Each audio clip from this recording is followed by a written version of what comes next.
Chuck Connors was praised for many years as the tough, no-nonsense star of the famous TV show The Rifleman. But he had a lot of secrets hiding behind his rough exterior and steady performances.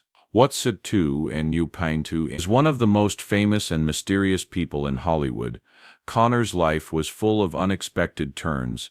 Many of them were not known to the public until a long time after he died. We're going to show you shocking facts about Chuck Connors' personal life that will change the way you think about this famous actor forever. Prepare for a journey through untold tales, secret facts, and a closer look at the man who made the famous gun. From New York to West Point, Chuck Connors, who is best known for playing the Rifleman, not always the tough guy cowboy that many people loved seeing on TV. In fact, his life before he became famous was full of surprises, sports goals, and a search for who he really was. Connors was born on April 10, 1921, in Brooklyn, New York. He was the older of Marcella and Albin Francis Allen Connors' two children. Both of his parents were Irish immigrants from Newfoundland and Labrador. His dad worked as a longshoreman. After becoming a citizen in 1914, he worked in Brooklyn. 3 years later, his mother Marcella also became a citizen. Connors grew up in a working-class neighborhood. His love for the Brooklyn Dodgers and early hopes of making a living in sports were mirrored in his fandom. Even though the Dodgers didn't have a good record in the 1930s, Connors stayed a loyal fan and hoped that one day he could join the team. His love of baseball drove him to be active, and as a child, Connors was a great baseball player. He got a scholarship to go to the well-known Adelphi Academy in Brooklyn, and he finished from there in 1939. It was at this school that college recruiters became interested in him. Eventually, more than 20 universities offered him sports scholarships. Connors decided to go to Seton Hall University, and he did very well in baseball and basketball there. Connors went through a change at Seton Hall that would have an effect on how people saw him for the rest of his life. Connors tried on different names because he didn't like his first name, Kevin. He tried a few different names, like Lefty and Stretch, before deciding on Chuck. This term came from when he was on the baseball team at Seton Hall and would yell, "Chuck it to me, baby," from first base to get the pitcher to throw him the ball. His friends quickly took on the name and didn't go away. Connors' hopes of becoming a professional baseball player began to come true, but life had other ideas. After only 2 years at Seton Hall, he chose to quit and play professional baseball instead. In 1940 and 1942, he played for minor league teams. But when the U.S. joined World War II, Connors' career took a turn he didn't expect. He joined the U.S. Army, like a lot of young guys his age. Connors taught tank fighting during the war, first at Fort Campbell in Kentucky, and then at West Point in New York. Connors was very good at sports, but he was also very spiritual. As a child, he served as an altar boy and went to Our Lady of Perpetual Help Church in Bay Ridge, Brooklyn.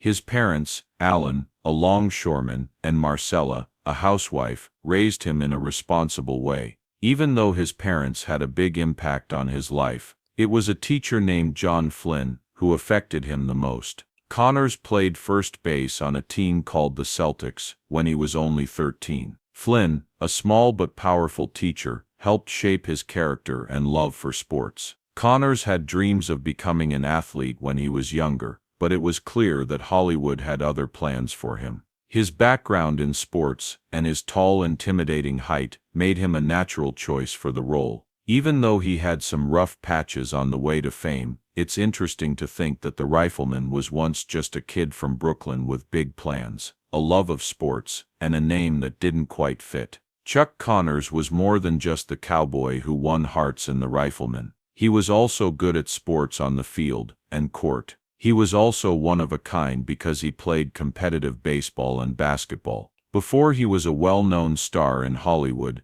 Connors was making history, breaking records, and even breaking backboards. Still, his path from the baseball field to the big screen was not like most. After Connors graduated from Seton Hall University in 1940, he started playing professional baseball with the Newport Dodgers, a minor league team for the Brooklyn Dodgers. Even though he was only there for 4 games, his skill and drive were clear. After being let go, the 1941 season was his last. In 1942, he signed with the Norfolk Tars, a farm team for the New York Yankees. Connors showed off his first base skills in 72 games that season, but his baseball career was put on hold when he joined the U.S. military Army on October 10, 1942, at the end of the season. Having been in the military and taught tank tactics during World War II, Connors came back to baseball with a lot of energy. In 1946 and 1947, he played for the Newport News Dodgers and the Mobile Bears. In 1948, he joined the Montreal Royals.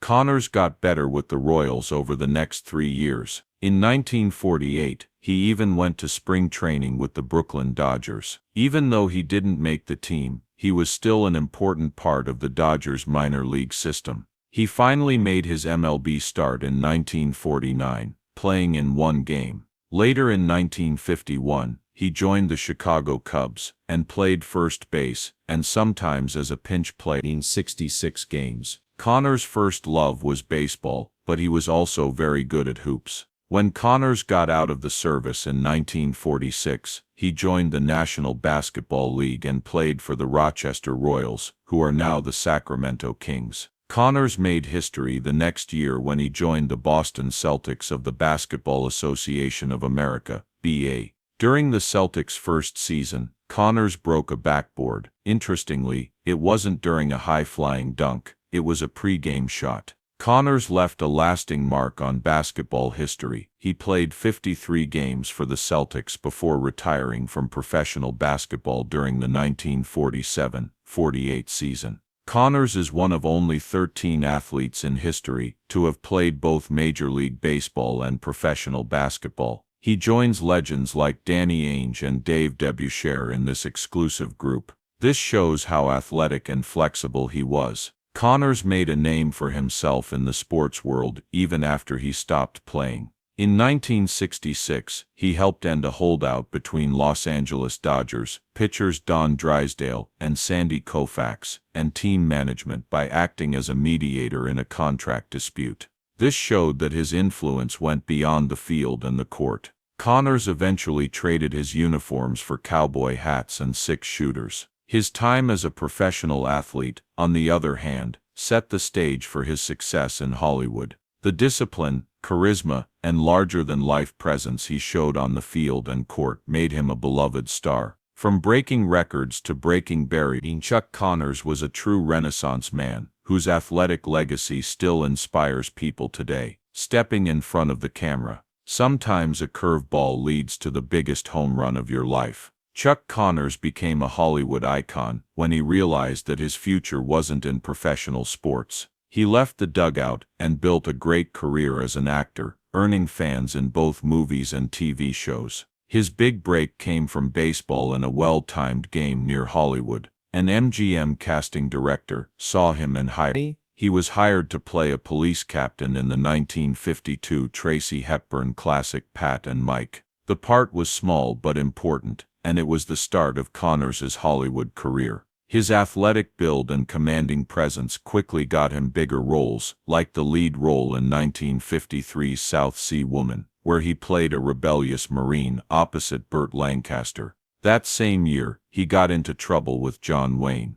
As a football coach in a story of sportsmanship and redemption, Connors showed early on that he could do a lot of different things. In the 1955 episode Flight to the North of Adventures of Superman, he played Sylvester J. Superman, a tall rough-and-tumble yokel, whose name caused a lot of funny confusion. The role showed how he could bring charm and humor to the screen, showing that he could do better than just action-packed dramas. He used his real-life sports experience a lot in his TV roles. For example, in 1956, he played Lou Brissy, a former baseball player hurt in World War II, in an episode of the religious anthology series Crossroads. The story followed Brissy's emotional and spiritual journey as he healed from his injuries and found love for the game again. Connor's performance captured both the physical and emotional challenges of an athlete trying to overcome adversity, and he was praised for how much he cared about the character.